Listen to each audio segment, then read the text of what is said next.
Cube is one of the coolest ways to play Magic the Gathering. Recently, I decided I wanted to build my own cube, but just like when I build commander decks, I didn't want to use a blueprint or anything. I didn't want this cube to look anything like anyone else's that's been built before. So I scoured the internet for ideas, looking through cards, trying to figure out some theme that would be unique and be interesting enough that I would actually spend so many hours putting it together. And then I had an idea which really stuck with me and I knew was what I was going to end up building. Commander is the main constructed format that I play, but because it's singleton, there are tons of cards designed for other formats, which do still exist, that I don't ever get to play with.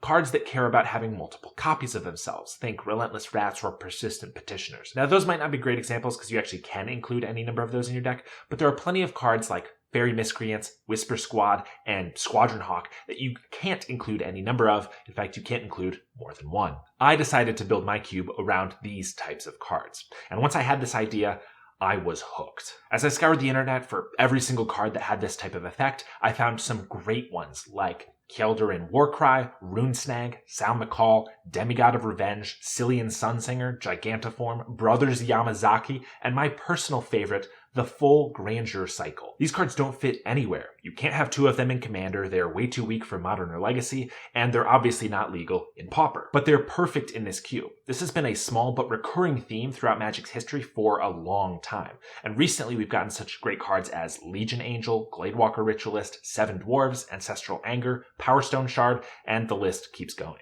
After putting virtually every one of these cards I could find into a Cube Cobra list, I started searching for support cards, those that can find multiple copies or give you a benefit for having them. Pyromancer Ascension, Harness the Storm, Echoing Courage, Pattern Matcher, Chrome Replicator, Spellweaver Helix, Thrumming Stone, that garbage green card in the Neo March cycle, Mishra, a whole swath of conspiracies, and probably the card that would best encapsulate this cube's thesis, Mirror Box. And then we have a few really cool weird cards too.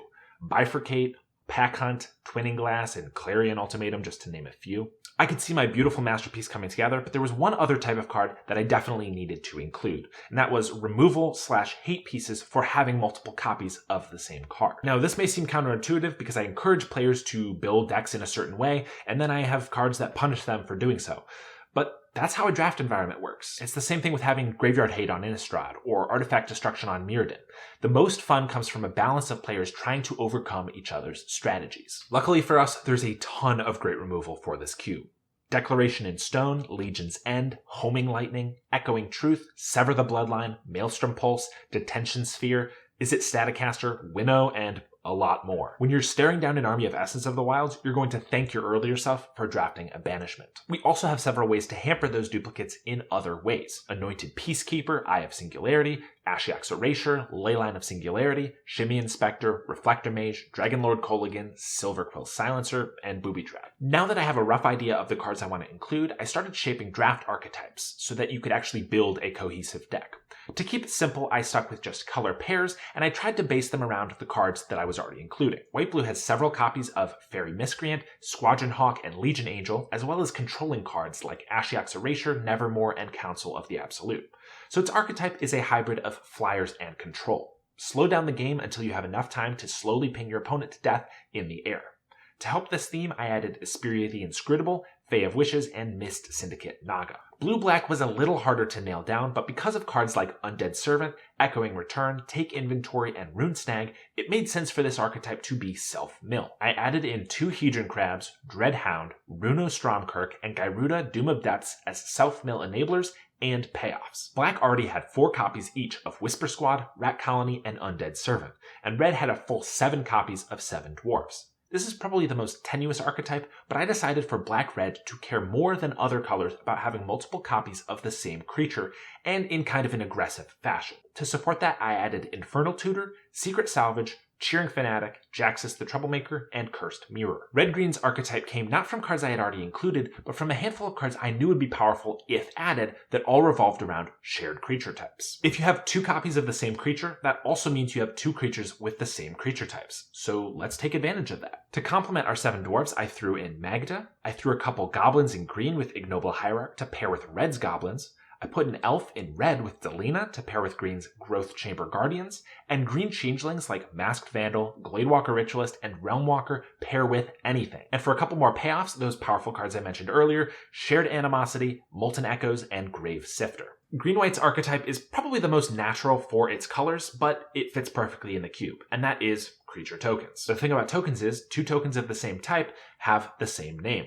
Blade Splicer, Caller of the Tamed, Scute Swarm, and Mer Propagator will help build your token army, and Echoing Courage, Second Harvest, Battle for Bredegard, and Tristani Selesnia's Voice give benefits for doing so. White-black has a lot of ways to make insignificant creatures quickly, like Whisper Squads and Squadron Hawks, so it makes sense for its archetype to be aristocrats. Give them something to do with those 1/1s. To help this, I added Angelic Purge, Lampad of Death's Vigil, Mer Servitor, Ailey, Eternal Pilgrim, and Maw of the Abzadat. These cards will allow you to keep having creatures to sacrifice, remove pesky threats, and act as finishers. Tale as old as time. Blue-red's archetype is instants and sorceries, but with a bit of a twist. Most of the spells we've included in the cube care about having copies of them in the graveyard. Ancestral Anger, Take Inventory, Galvanic Bombardment, Rune Snag, and Goblin Gathering. This means we want to have ways to get them in the graveyard. Cards like Dragon's Rage Channeler, Hedron Crab, and Fae of Wishes. Other payoffs for this archetype include Pyromancer Ascension, Harness the Storm, Frost Pyre Arcanist, Saheeli Sublime Artificer, and Spellweaver Helix. By now we have plenty of big creatures in black and green, especially those that care about the graveyard, like Dreadhound and Grave Sifter, so Reanimator makes perfect sense for this archetype. First, we need ways to get our creatures in the graveyard. Satyr Wayfinder, Splinterfight, and Return to Ravnica Limited All-Star, Packrat. Then, to bring our threats back, we have Dread Return, Animate Dead, Godfarer's Gift, and Blood Bond March. White-Red didn't really have an archetype it was leaning towards, but it did already have Godsend, Infectious Bloodlust, and Spy Kit in the cube, so I decided to go Auras and Equipments for this theme. One of my favorite things in a Magic set is a sub-theme, something minor that you can build around, but isn't really a full archetype. To help support White-Red, I brought in Cartouches and Trials from Amonkhet, and from Kaldheim, Runes and the accompanying payoffs. To keep the creature count up, though, I also added in Lion Sash, Rabbit Battery, and Lizard Blades from Kamigawa Neon Dynasty. Blue-green, like black-red, was really hard to nail down exactly what it wanted to do, but it ended up with a lot of clones, mostly in blue, but green contributed for Progenitor Mimic and Mariti of the Frost. And clones work great in the cube, because if you don't have a second Gladewalker Ritualist in hand, you can just clone it and still get the same benefits. But there were some cards for the cube that I wanted to include that actually cared about you having only one copy of certain cards. Things like Guardian Project, Volo, Leyline of Singularity, and the blue-red hybrid, Lutri. I was hesitant to make one of the draft archetypes the very antithesis of the cube, but with so many clones running around, it's actually pretty viable. You can have all different cards in your deck on paper, but all the clones allow you to make use still of Fairy Miscreant, Gladewalker Ritualist, and Chrome Replicator. And with cards like Blank, you can even have multiple copies of those cards in your graveyard, hand, or library for Growth Chamber Guardian, Pattern Matcher, Frostpire Arcanist, and any of the Grandeur cards. The last point I'll make about archetypes is that when building a cube, you want as many of your archetypes to synergize as possible. That way, if a certain deck doesn't get built, all of those cards will fit very nicely into a different deck. White flyers work great in white-blue's strategy, but flyers also hold auras and equipments really well, meaning your Squadron Hawks can be really powerful includes for your white-red deck. Blue-black cares about self-mill, but blue-red cares about instants and sorceries in your graveyards, and black-green cares about Reanimator. So there's a whole bunch of overlap with graveyard synergies in these colors. Along the same lines, you want to include as many cards that feed all of the archetypes as possible, and if you have a card that fits all of the possible archetypes for a given color, then that is the sweet spot. Doomed Traveler, believe it or not, fits all of the white decks in my cube. It dies into a flyer, provides 2 bodies to sacrifice, is 2 creatures for cheap to hold auras and equipment, and provides a token. An innocuous-looking creature like Doomed Traveler in the right environment can act as a staple. And the last thing I needed to add to the cube was whatever I want. The cube should be fun above all else, but also replayable. And that means providing an interesting experience for all players from start to finish. Don't forget that drafting the cube is 30 to 60 minutes of the time, which means that needs to be an enjoyable experience. If as soon as you've picked a couple colors to draft, you're basically just on wheels and building a stock deck from there, what's the point? Why don't you just hand them a deck to play with in the first place? The draft experience needs to be enjoyable for everyone, especially if it's going to take a little while. With this in mind, the next thing I wanted to add was Draft Matters cards. Agent of Acquisitions, Lore Seeker, and Cogwork Librarian. Not only are these incredibly fun to play with, making the draft itself more of a game, but they also provide ways for you to get duplicate copies of a card where you need them.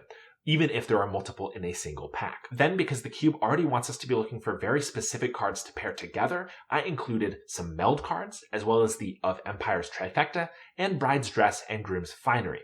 I tried to include some other cards like the Cauldron Equipment, but some things had to get cut, and those cards are a little bit expensive. Even though the archetypes for this cube are color pairs, there are some sweet cards for this cube that are tri-colored. So I threw a bunch of them in, most notably Clarion Ultimatum, Cillian Sunsinger, Riku of Two Reflections, and Mishra Artificer Prodigy. And one of my personal favorite things is utility lands, giving you something to do with your mana late game when you don't have a lot else to do with it. I added one for each monocolor and one for each color pair, doing my best to have them support their respective archetypes. I also added 2 of each of the Thriving lands and the tapped Tri-lands because there's nothing more fun than not getting color screwed. And there you have it, the duplicate cube. Now, by no means did I cover every card or every interaction that I mapped out, because that would have been a much longer video. But the full cube list is in the description, so go ahead and check it out. Let me know if there are any cards that fit the theme or any of the archetypes well that I may have overlooked. I'm sure there probably are. Magic has a lot of cards. This is just the first iteration of the cube, and of course, it's not perfect. We've already played it once, and I've noted down several revisions that I want to make to improve it for the future, which I plan to cover in a future video. Thank you so much for watching, and I will see you in the first Dupe Cube update.